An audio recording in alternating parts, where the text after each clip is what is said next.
nganggo jubah. Sampeyan ki dewa ya?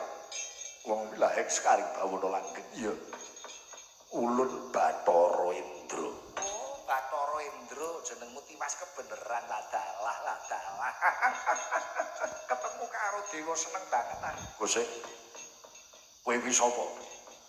Bocah bayi wingi sore wani munggah kayangan karo dewa ora basa. Sapa? Di pangapuramu aku ora iso basa. Jenengku Wisanggeni ya Wisageni. Wisageni ya Wisageni ya. Ora ngerti tata krama, ora ngerti subasita karo dewa, ora basa tekan kene arep ngopo. Aku arep takon karo dewa. Takon bab apa? Bapakku kuwi sapa, ibuku sapa, Pulun Bathara ora ge Pangsulana aku pengen ngabekti karo wong tuaku kekarone. Bocah deklet kowe. Deklet piye? Lah karo wong tuwane dhewe kok ora weruh. Lah kowe iki anake sapa? Takon karo wong liya. Upama aku ngerti wong tuaku, aku ora bakal takon lawan para dewa. Bakune Bathara Indra ngerti bapakku apa ora? Mesti wae aku ya ora ngerti. Wah, dewa goblok iki.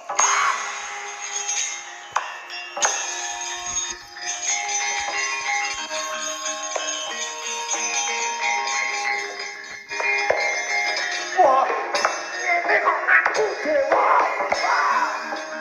Dewa aku koyo. Wah, ayo. Wah, ya tukang.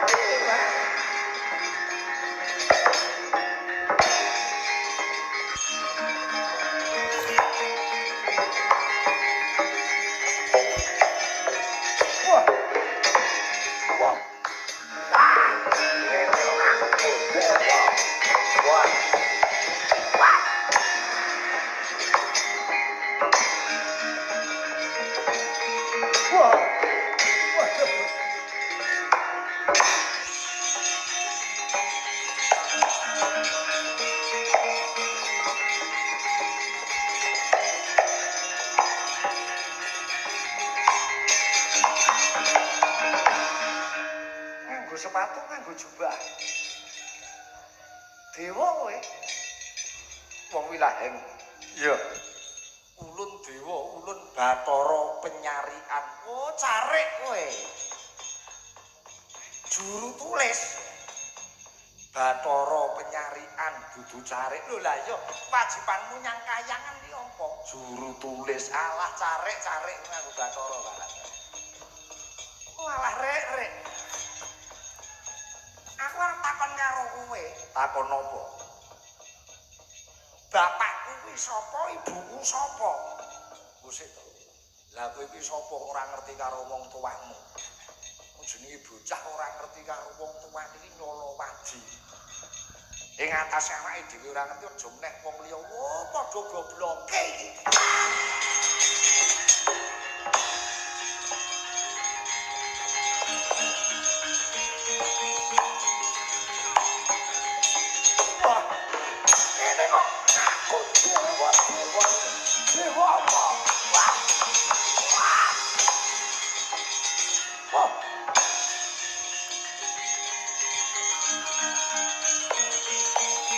Ana apa iki rame-rame ana apa iki?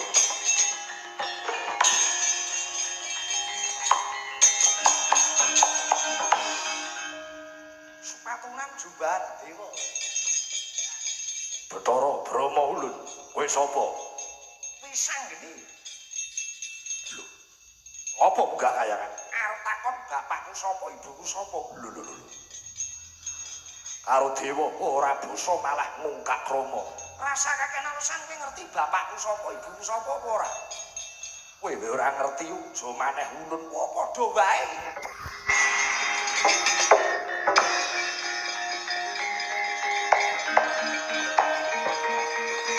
Wah. Mati kowe. Dewa bocah. Wah.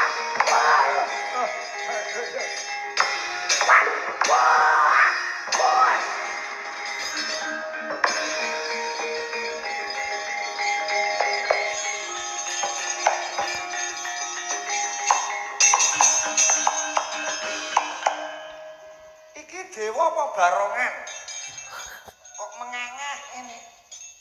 Weh, lah ono bayi wingi sore kok kementus kemetak omongane.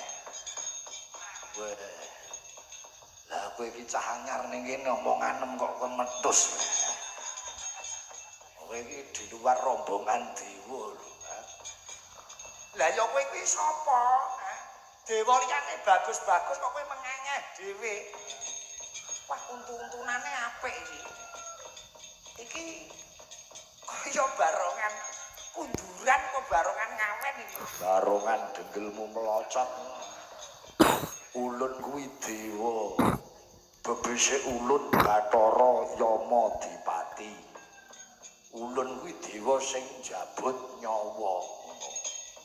Oh ngono. Kowe sing tukang jabut nyawa. Heeh. Jenengmu sapa, Le? Aku wis anggeni. Lah kok dewa-dewa kok jotosi sebabe apa? Tak takoni ora iso wangsulan. Pitakonmu mesti angel. Gampang. Apa pitakonmu? Sing ngukir jiwa ragaku, bapakku kuwi sapa? Ibuku sapa? Bapakku kuwi sapa? Mbokmu diar aku ora demeni mbokmu. Aku dudu bapakmu lho, tenan. Aku karo mbokmu ora kenal. Aku dudu bapakmu. Lah kowe iki ngerti apa ora bapakku sapa? Ya ora roh. Padha wae.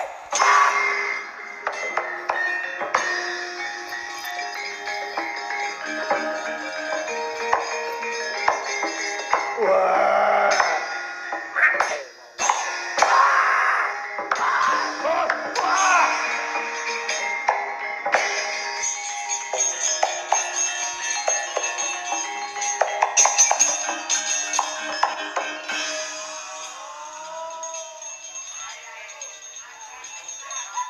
Iki sepatu apa selop iki? Oh. Asline sepatune dikekrek sithik iki kita. Kowe dewa sapa? Aku iki ora dewa. Aku ki dalang. Kowe sapa? Aku wis anggeni. Lah kok dewa-dewa kok jotosi?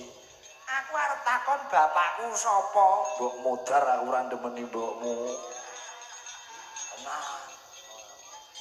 Wong aku iki dalang jujur. Aku iki dalang alim ora ngono-ngono kuwi.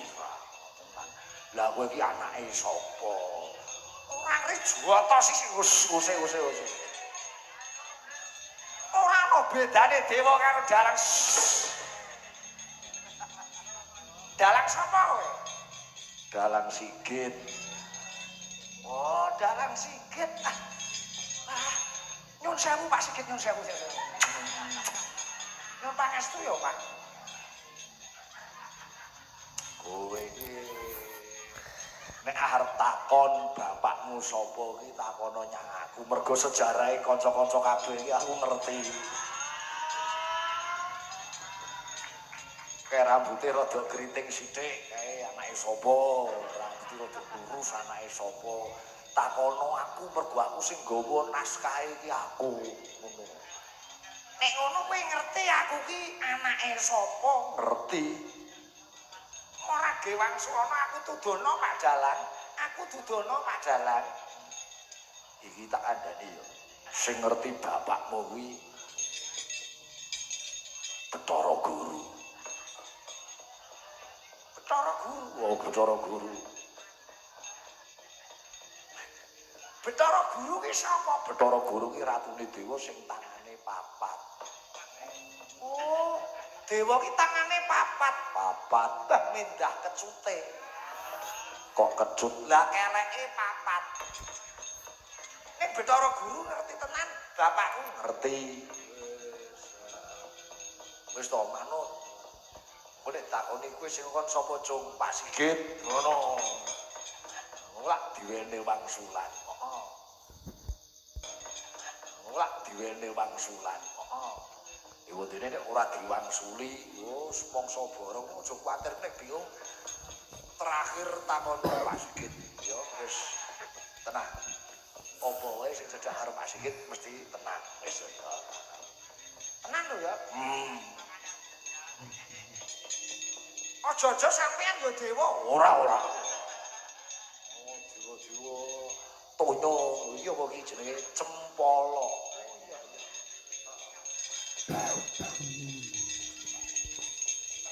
Mula lakon kok aneh. Bojone aku ora ngaku.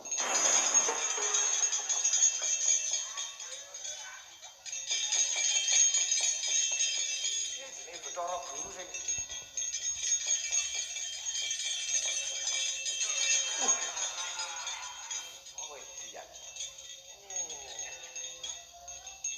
siji, loro, telu, papat. Kowe Bathara Guru kowe.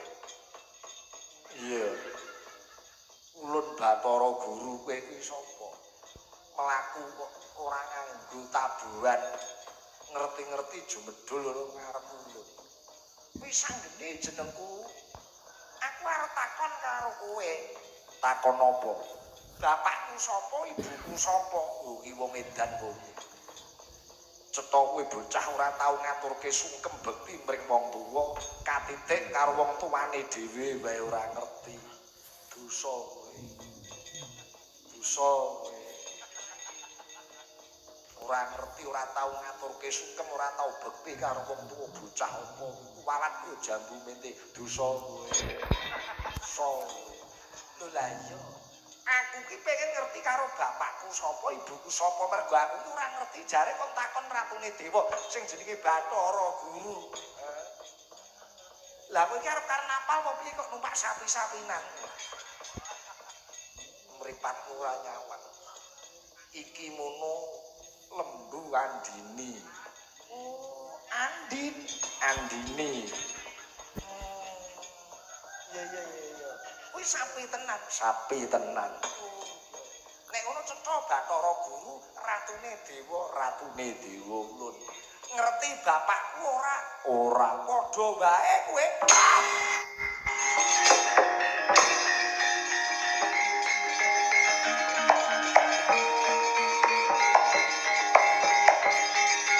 Wah. Kene kok aku dadi ratu dewa iki. Wah.